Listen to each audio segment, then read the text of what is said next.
Good morning. Oh my word. That can only mean one thing. Trudy. Hi. How are you? Yeah, and the reason I say that is because Trudy always, and this is never a prerequisite, but she always brings a flower arrangement of some sort, so I always know she's here. Oh, beautiful. Hey, we are the only church in the universe that starts our services with the Doobie Brothers. And that's just the way it is. And you know, for people on YouTube, we are one of the few places in the world that actually have hydroplane races. I mean, like unlimited 200 mile per hour hydroplanes going on. And that's this weekend. And so if you want to look and see where we are on the map. So if any of you want to go down and have fun with 60 or 70,000 of your closest friends. Not bad today though. It's only supposed to be maybe 90 or so. Way better than yesterday. We do have a couple of patron saints by the name of John Lennon and George Carlin. So, and John said, I believe in everything until it's disproved. So, I believe in fairies, the myths, dragons. It all exists, even if it's in your mind. Who's to say that dreams and nightmares aren't as real as the here and now? I don't know. I don't know. And George, equally as introspective, the only good thing ever to come out of religion was music.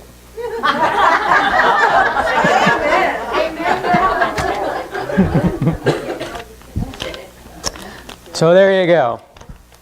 And, you know, and I'm a recovering Catholic. I was raised, you know, Catholic school, the whole 9 yards, and Jan was Church of Christ. So, I mean, they're, you know, one fairly strict religion, and Catholicism is another. So, anyway, T-shirts. I just did a week's worth of cardio after walking under a spider web. My glass is empty. Quick, call Wine 11. I like that one. A quiet man is a thinking man. A quiet woman is usually mad.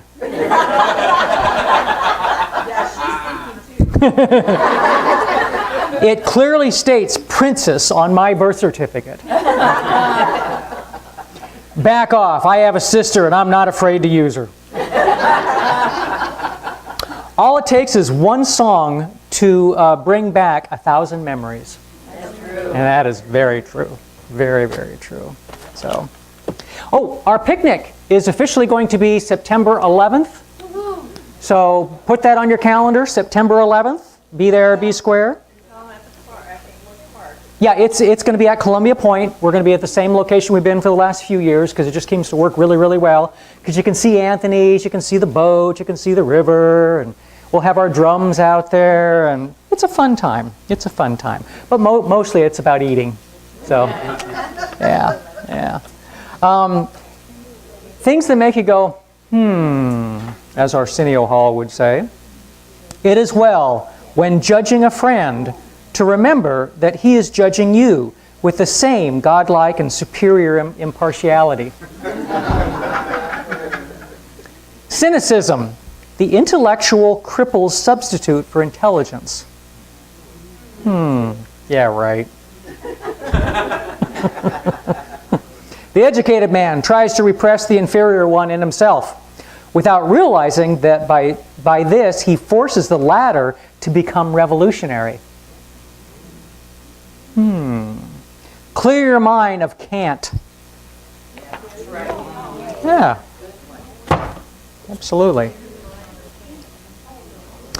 Wedding rings were derived from the ancient Egyptian custom of placing rings used as money, on the bride's finger to indicate that she was endowed with her husband's wealth. Where it came from. The book says so anyway.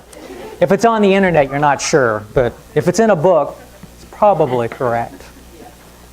I hope. Now, rapidly giving away to high-pressure salesmen, wandering peddlers were long a familiar part of the American scene. A typical member of the class carried a few household articles in a pack. If he was well established, he drove a wagon. Though he posed as a businessman, his real livelihood often came from buying old gold from his customers. Practice made it easy for him to separate brass from precious metal, but filed filled and plated pieces required a more accurate test than handling and examining.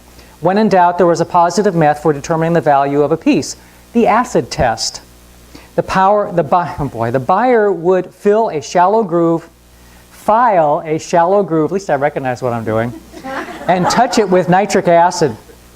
Color reactions from the acid would show the approximate gold content. So frequent was the use of this method that any existing trial came to be called by this term, the acid test. Interesting. Bill did that one. Middle age is when the broadness of the mind and the narrowness of the waist changes places. Darn it. Opportunities always look bigger going than coming. Junk is something you kept for years and throw away 3 weeks before you need it. Although Jan always wonders why I have stuff, and it's usually because I go shopping in my own stuff when I need something, and frequently we'll find it. So there is always one more imbecile than you counted on. Sad but true. Sad but true. Heck is where people go who don't believe in gosh.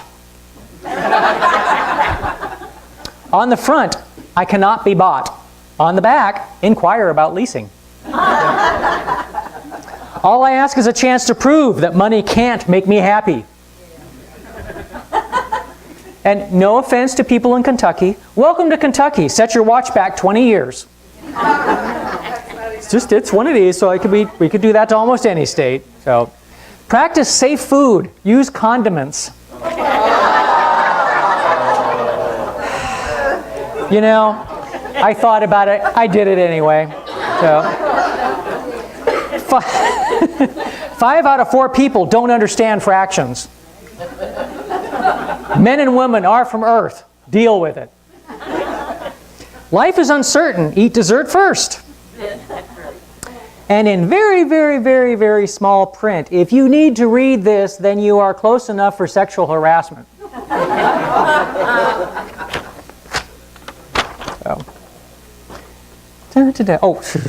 A young ventriloquist is touring the clubs, and one night he's doing a show in a small town in Florida. With this dummy on his knee, he starts going through his usual routine, which include blonde jokes, of course. Suddenly, a blonde woman in the fourth row stands in her chair and starts shouting, "I've heard enough of these stupid blonde jokes. What makes you think you can stereotype women that way? What does the color of a person's hair have to do with the worth as a human being? It's guys like you that keep women like me from being respected at work and in the community and from reaching our full potential as a person because you and your kind of discriminate against blondes, and all in the name of humor." The embarrassed ventriloquist begins to apologize, and the blonde yells, "You stay out of this, mister. I'm talking to the little guy on your knee."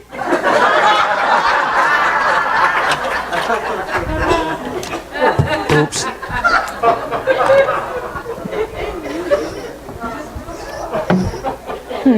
Oh, there it is, of course. Be right with you here in a minute. Of course, it had to fall all the way underneath and all the way forward. Da, da, da, da, da, da, da. Is the picnic the 11th, or we have previously? The 11th of September. Yeah, the 11th. Yes. Officially, it's the 11th. Yes. Okay. Come on.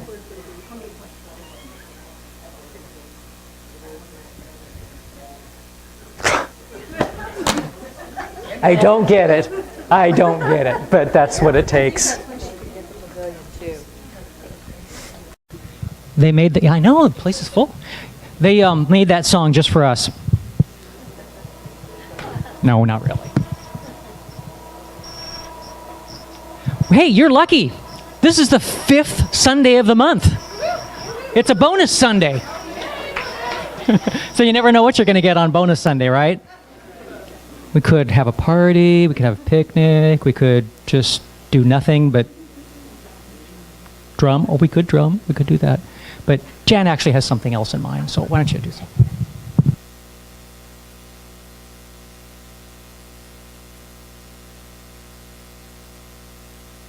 But it's just me.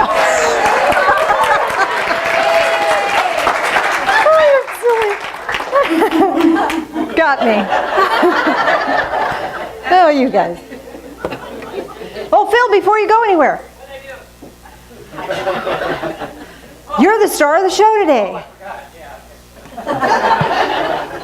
We're going to just start with that? Yeah. Oh, okay. Step right up. All right. If you can imagine getting ready for work, me, getting ready for work, khakis, just kind of business attire, and I'm not The lightest color. the lightest color you In could his possibly wardrobe. get. I'm not late, I'm not early, I'm just kind of right on time. So I'm just kind of moving through my motions, doing everything, getting breakfast ready, and I frequently, if not most all the time, have blueberries on my cereal, along with everything else that I do. It's very healthy. He's a very healthy guy. Well, these ones were not fresh ones. These ones were frozen ones because I was out of the fresh ones. So if you know what happens to frozen blueberries when you try to thaw them out just a little bit, all that condensation turns into a nice...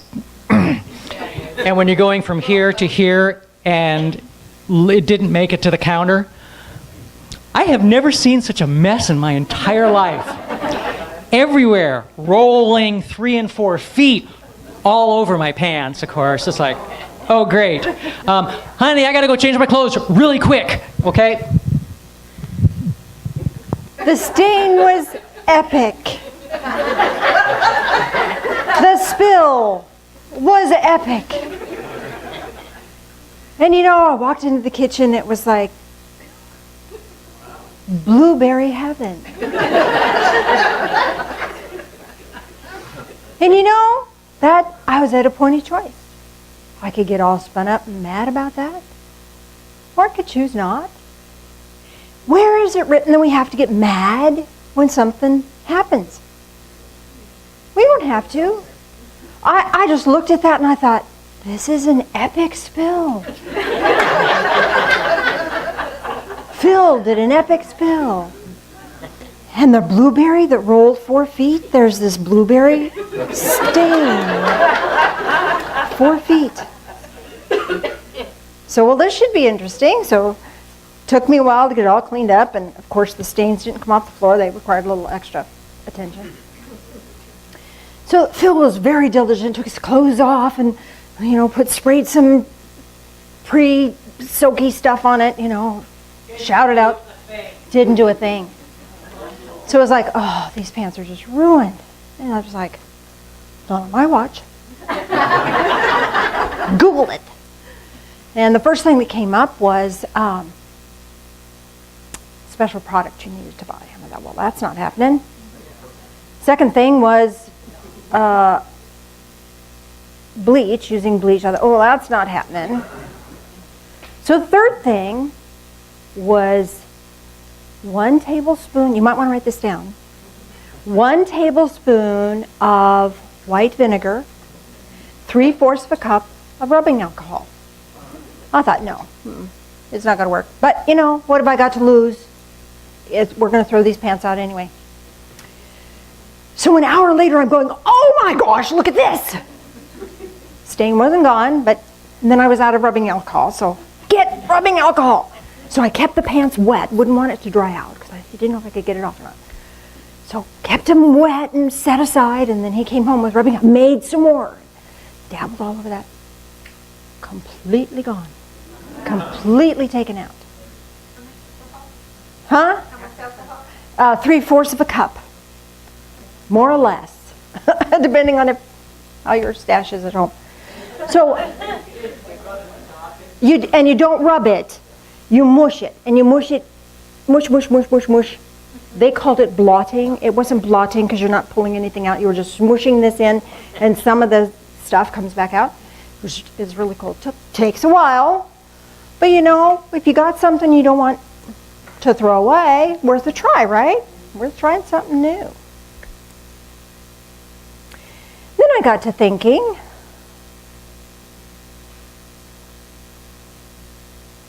try something new. Sometimes we have in our world, handheld, what are you looking for, Phil? Oh, look for my coffee. Can I put it up there? It's in the front row. Thank you. Oh, I feel so much better now. Thank you. Thank you. Takes a village. Takes a village. As Trudy said it takes a village, Phil. Okay, let's catch that train again. So trying something new. We get hung up doing what our folks always did. And I got to pondering. You know, pondering for me is a really scary thing. It takes me places that most normal human beings don't go. So I got to thinking, you know, think about the phrase, no need to cry over spilt milk. Well, that was coined years and years and years and years and years and years and years ago. Probably in Shakespeare's time, don't you think? It's been around a really long time. So could it be possible, I don't know, I wasn't alive then, at least I don't have a conscious memory of it, of maybe when people were upset, then instead of getting mad, they cried. If you read Shakespeare's writings at all, when men would see the love of their lives, they would swoon and faint. They don't do that anymore.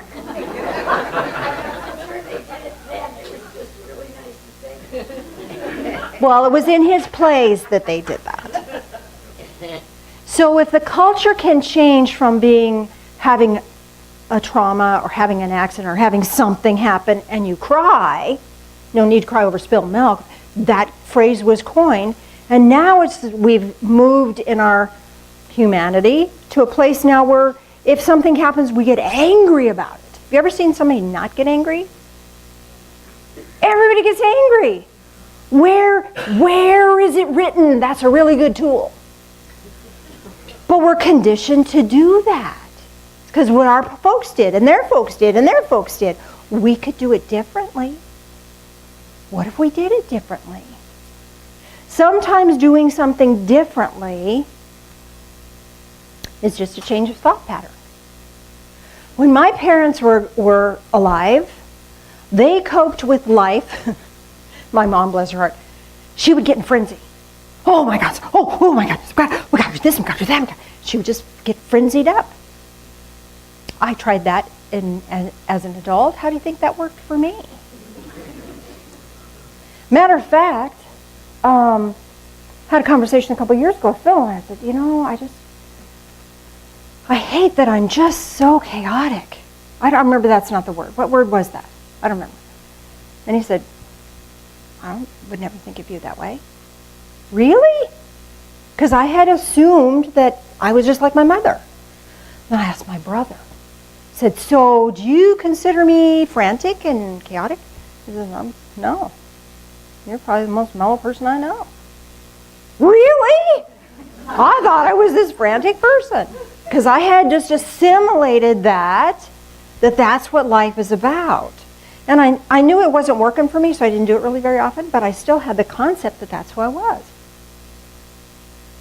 My dad, on the other hand, he would get angry.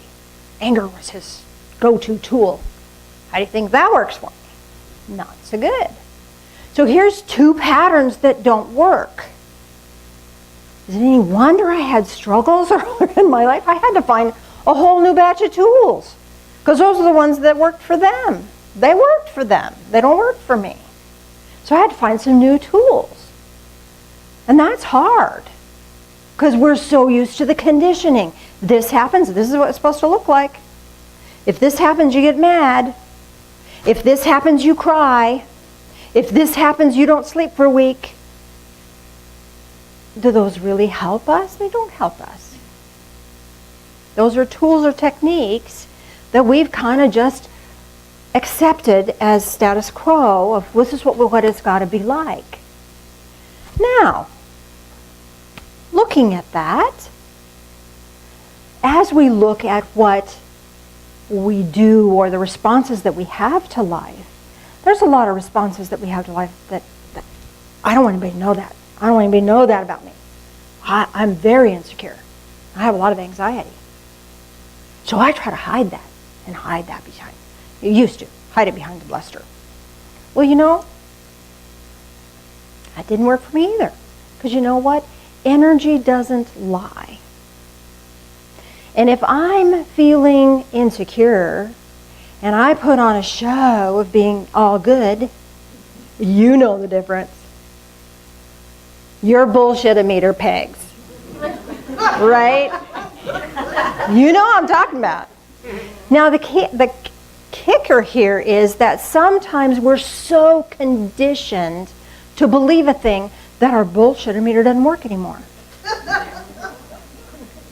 So if you think it's way okay to be angry about something and somebody's angry about something, it's like, oh, look, they're angry. You don't get up, you don't think, wow, that's an epic anger response. Because this is what it is, this is normal for us. It's important for us to train ourselves what is really right and what's really working for us. But we get confused because we have all this conditioning. So if we look underneath the conditioning, energy doesn't lie. If that's true, then it's really important to find the truth of that energy and let it work for us. So what I'm talking about now is our shadow responses to things. So we all have this shadow side. There's a book written a long time ago called The Dark Side of the Light Chasers. Maybe some of you read that many years ago. We have a shadow side, and it's there for a reason. Now, a shadow side could be anything from eating too much, to playing too many video games, to getting angry. What are some other shadow sides? What are some other things that we do that we don't like about ourselves? I'm not the only one. Help me out here. Control. Let's do that. Let's do red for control. So what does that control look like?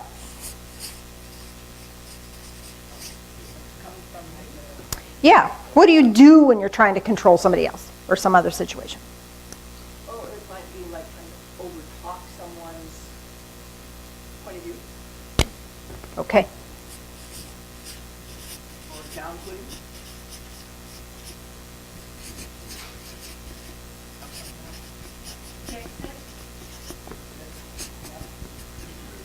I think people can relate to this one. I'm kind of catching a trend here. So yeah, we do this. Well, have to. You have to. You have to.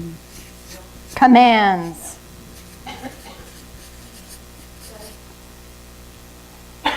What again? Judge. Judge. What does judge look like? Criticism. Thank you. Not wanting to look at yourself.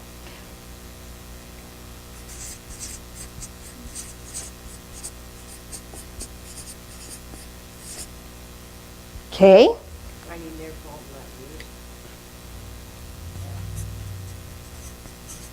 Finding their fault.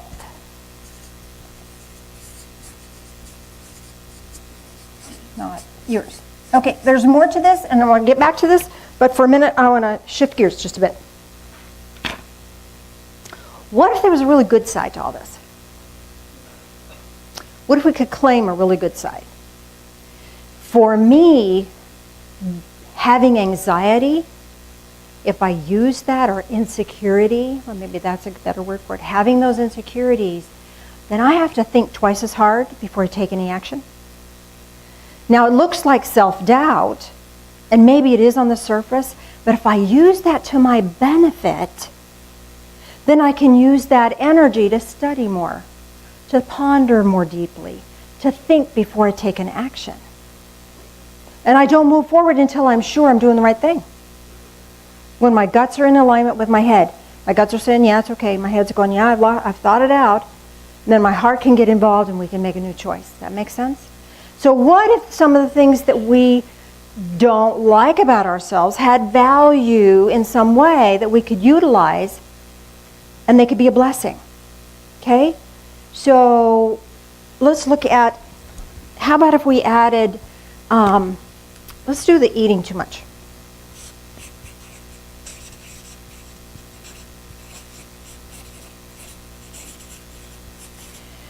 And let's add being angry. Now this is not the flashpoint moment where you realize that a boundary's been breached or I'm not okay with that. Can you see any of that? Okay, I'll keep talking. So what could be the positive side of that? What could be the value in that? So let's look at the eating too much. If we eat too much, that's telling us the reason why we eat too much is often because either we're bored or we're feeling too much. Okay, so if we're eating too much, we can take a look at that and say, I'm bored. Oh, my mind, my soul, my being wants more out of life. So instead of going to the pantry, I could read a book. I could take an adventure. I could go somewhere. I could get my body in a car and see a movie. So the boredom is saying that my soul, my being wants more. If I'm eating because I don't want to feel all that stuff, I'm sensitive. Take a class, learn how to use that sensitivity, and then I don't have to stuff all that stuff down. Does that make sense? So take that which is not working for us and look at the bright side of the shadow. Make sense? Okay, so what about control? What could be the bright side of control? Yep.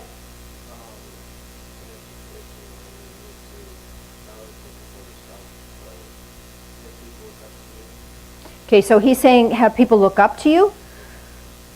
So let me translate that for you. When we try to control something outside of ourselves, this is a clue that we're feeling insecure, or we're feeling out of control, or we're feeling that our choices don't matter. Right? What else is going on when we feel like we need to control? What else is going on within us? Let's look at that. What's behind that? Yes, sir. We think we're not being heard. Okay, so let's look at that. If we feel like we're not being heard, it's telling us, our soul is telling us, it's time to find new language. It's time to communicate differently. And maybe the other person can't hear us because of whatever's going on with them. And our soul is saying, I'm not okay with that, so I need to go do what I need to do anyway. Does that make sense? Controlling someone else or controlling a situation is not helpful. But if I can, instead of look at it as control, if I can shift it a bit and say, I'm responsible for my world. I get to be happy. I get to make my choices here. I'm really sorry that isn't working for you. I'm really sorry that we disagree about this. But here's my plan of action. Does that make sense? We can respect and honor the other person, but if we're feeling the need to control, this is our soul's heads up that something needs to shift. And guess what? The only thing that's going to shift is me. And if I can shift me, then I don't have to control all of that. I can allow that person to be right where they are. Because right where they are is perfect. It's sending me a signal for me to change me. Did you have a comment? Yeah, the point that helps me shift all of that. Control. What we do in this reality instead of being functional. Say that again differently.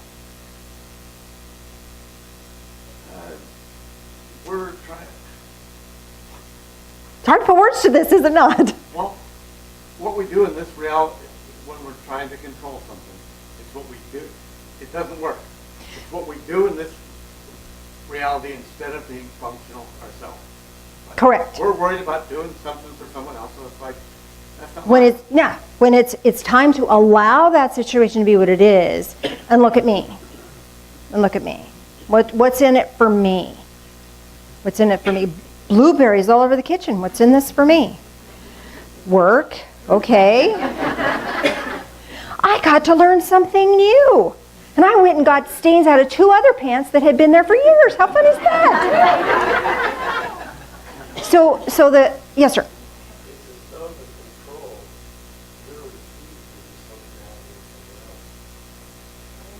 The control feeds the dysfunctionality in someone else. Oh yeah, we married that person for a reason.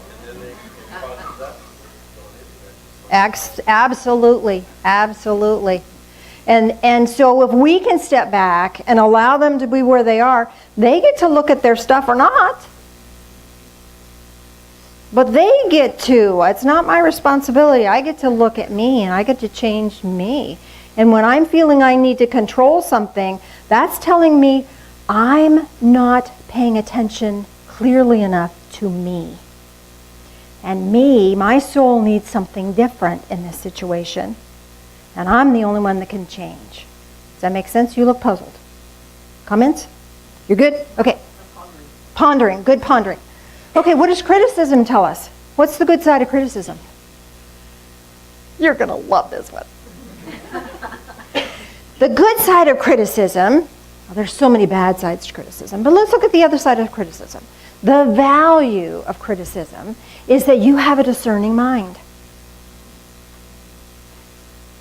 Good book says, love the good book. Hebrews 5:14. But solid food is for the mature, who because of practice have their senses trained to discern good and evil. So you have your discernment working. Now the discernment here is saying, this is not quite right. I wouldn't do it that way. Well, yay you. It's time to say, yay me, I'm going to go do this. You get to do that. You get to be where you are.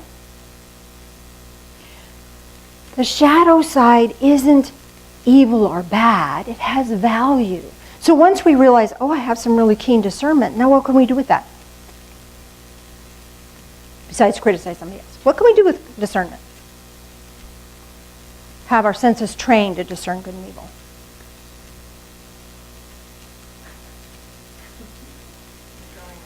We can walk our truth. We can walk our truth. We know what it is. I wouldn't do that. But that's okay. I'm doing this over here.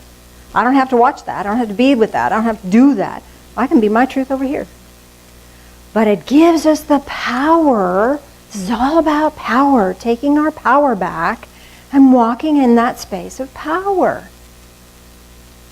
And walking our truth. Yes, sir.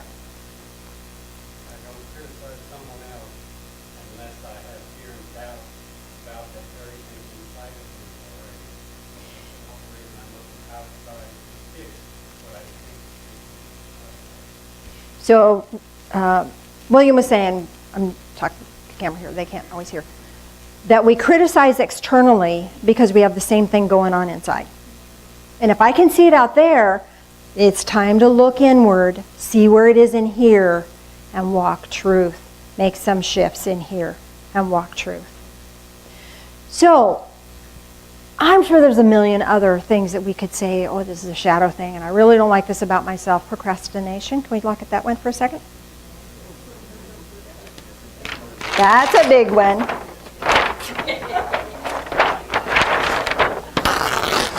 I was making noise here. I didn't hear your comment about procrastination. Leave it for later. That's why it came up late. Procrastination. Let's look at that one big time.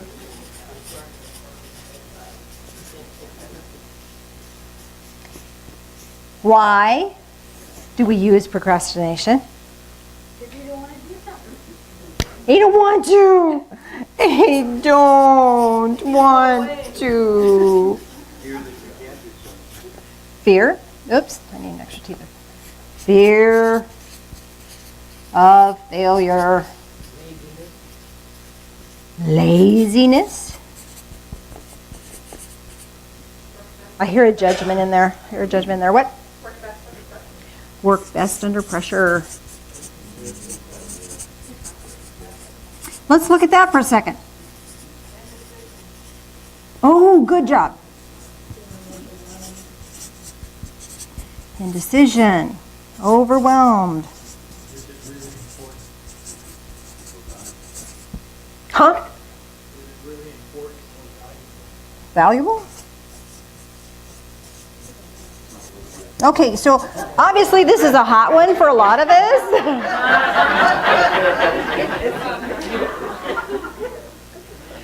But let's look at this. So I don't want to. Okay, this is a tricky one. Sometimes we don't want to because it's not our task to do. And sometimes we don't want to because we said we would and we didn't really want to. So we weren't authentic in the first place and we got ourselves in a place where we don't need to be. So if we're in a place where I don't want to, that's when we're being incongruous in our own life. Okay? Now, let me say this about that. Sometimes, like, I didn't really want to clean up those blueberries. I didn't want to. But it was a task at hand. So you know what? I found joy in it. You know, I have a phrase, if it ain't fun, don't do it. But if it ain't fun, find joy in whatever you do. So if you're not wanting to do something because it doesn't seem fun to you, either find the fun or find your way out. Stop making yourself do stuff that steals your soul. So what is it you don't want to do? I don't want to do laundry. Well, I really like clean clothes. So I'm finding joy in scrubbing those pants, and I'm finding joy in using that washing machine. Thank God I don't have to use this washboard. You know, if you can't find the joy or the gratitude in it, then find a way out. Stop doing you don't want to do. Because your soul's not engaged. It's drudgery. It's venomous to your soul. So either find the joy or find a way out. And then you don't have to worry about procrastination because you're done with that shit. Fired up. I'm fired up about this shit. Fear of failure. I'm going to come back to that. Laziness. I'm going to come back to that. I work best under pressure. What happens when you're under pressure and you're working your best? People don't bother you. Oh gosh, stay out of that one's way. She's in a mode. She's getting it done. She's on a mission. Don't mess with her.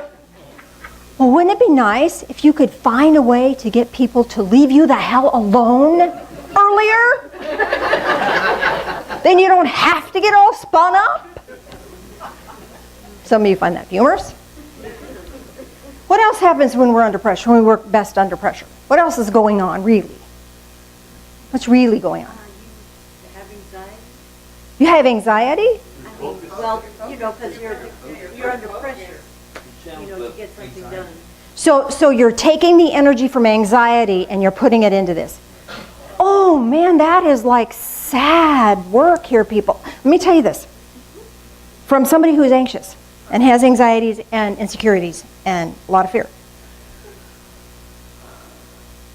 It's a non-sustainable energy source. You have to find something else to get spun up about to have enough energy to do the next task. It's not, and then what happens is you burn that energy, you burn that anxious energy off, and you have less energy than when you started. You crash, you burn. Now here's the deal. I used to be really good at this. I would be in a cleaning frenzy and clean the house. I have thrown away the checkbook, threw away a good pair of shoes,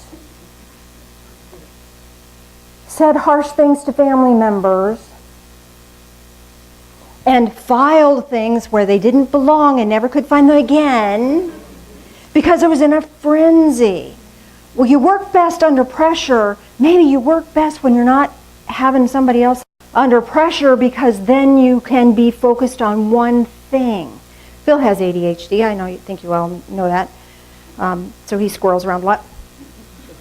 Squirrel, let's do this. He can interrupt himself. Swear. Happens all the time. Got another one over here, right? Yeah. I just thought, I'm telling you this, and oh, well, by the way, I forgot to tell you. And sometimes with his ADHD, he allows himself to get really frustrated. Then adrenaline kicks in, and he can think more clearly. Well, lovely for him, not so lovely for me, because often he shares that with me. I'm so frustrated about this part, won't fit, whatever. Anyway, bless his whole soul, because I understand that. I don't criticize him for that. Later it's like, oh man, I got to go do some clearing now.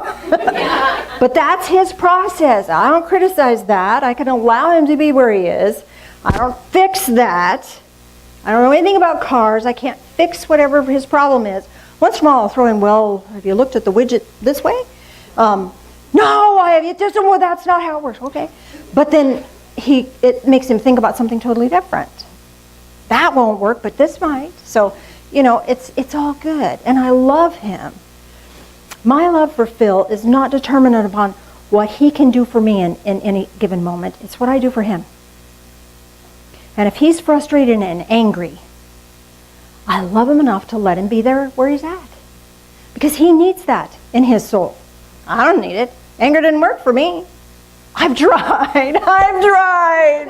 Oh, it just won't work for me. Darn it. If it works for somebody else, let them be where they're at. But anytime we use an energy, not what it's intended for, there's a price to pay. Phil, with his ADHD, he has reserves that he can call on, and it doesn't cost him energetically. You and I get angry, it's going to cost us. You and I use our anxiety to push ourselves through something that maybe we don't want to do. It's going to cost us because we're not living integrous. Does that make sense? So if you choose to do that, just be aware that there's a price going to be paid. And you're going to be more tired tomorrow, or you're going to be more tired in 10 minutes than you were before you started. So there's a price to pay on that. Indecision. Procrastination because we have indecision. Oh, isn't that the truth? Why don't we make a decision? Either we don't have enough information or we're scared. Right? If you don't have enough information, scared, afraid. So if you don't have enough information, get more information. And sometimes the information isn't book information, it's energy information. I don't know what to do. Should I do this or should I do that? Sometimes it's because we're too much in here and not in here. Your heart knows exactly what's right for you to do if we just shut the hell up and listen. But we don't. We got to rationalize it and analyze it. And don't get me wrong, that is really important because you got to have the information lined up. Because otherwise, if you just blow into something and stumble around, that could cost you also. So we want to know what we're doing. Got to have some logic behind what we're doing.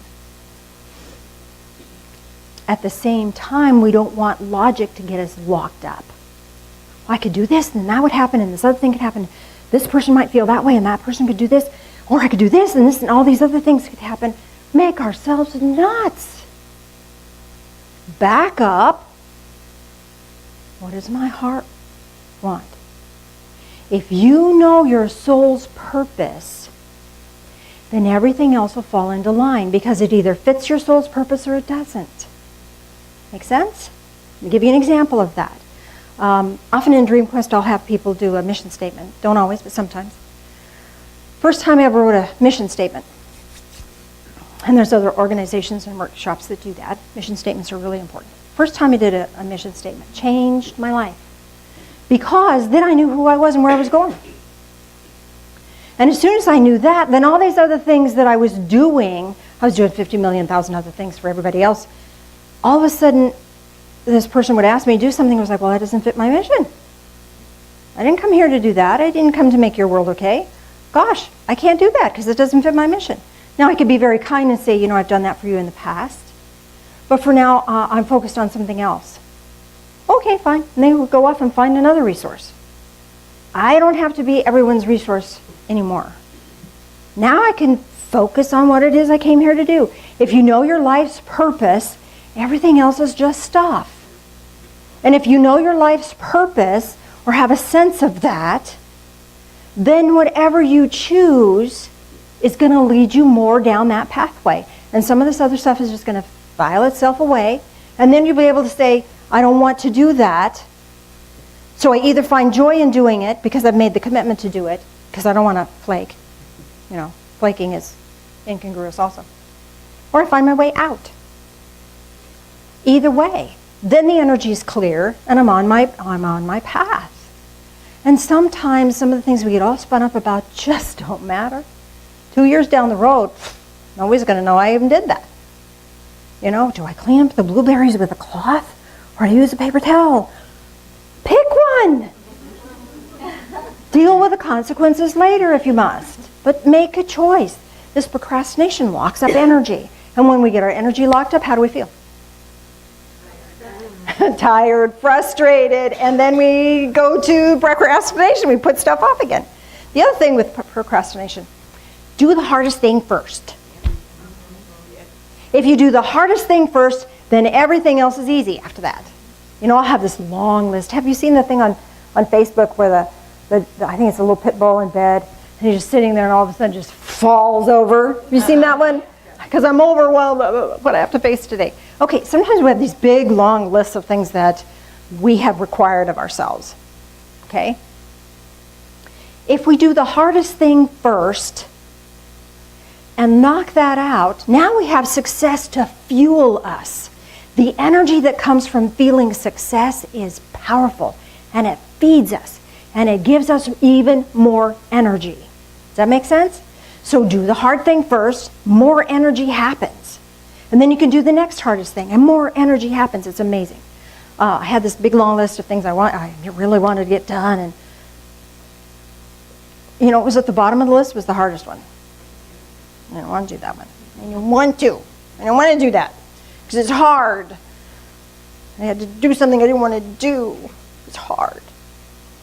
So I thought, okay, it's on my list. My heart wants to do it. It's important. It's really important. I think I had to talk to somebody that was thinking crooked. I just wanted to bring them my opinion. I didn't want to do that. I wanted them just to be where they were and figure it out. But no, Spirit put it in my heart. You have an insight. It might be really helpful for them. I don't want to do that. So I found the joy in it. And the joy came from love. I love this person. They don't have to do anything that I suggest. But I could just put it out there because I love them. So I did. Made that phone call. They took it on. Oh, awesome. Really helped them out a lot. Scratched that off my list, and I got 10 other things done without thinking. The energy was that powerful. So do the hardest thing first, and that'll give you fuel to do the rest of the things on your list.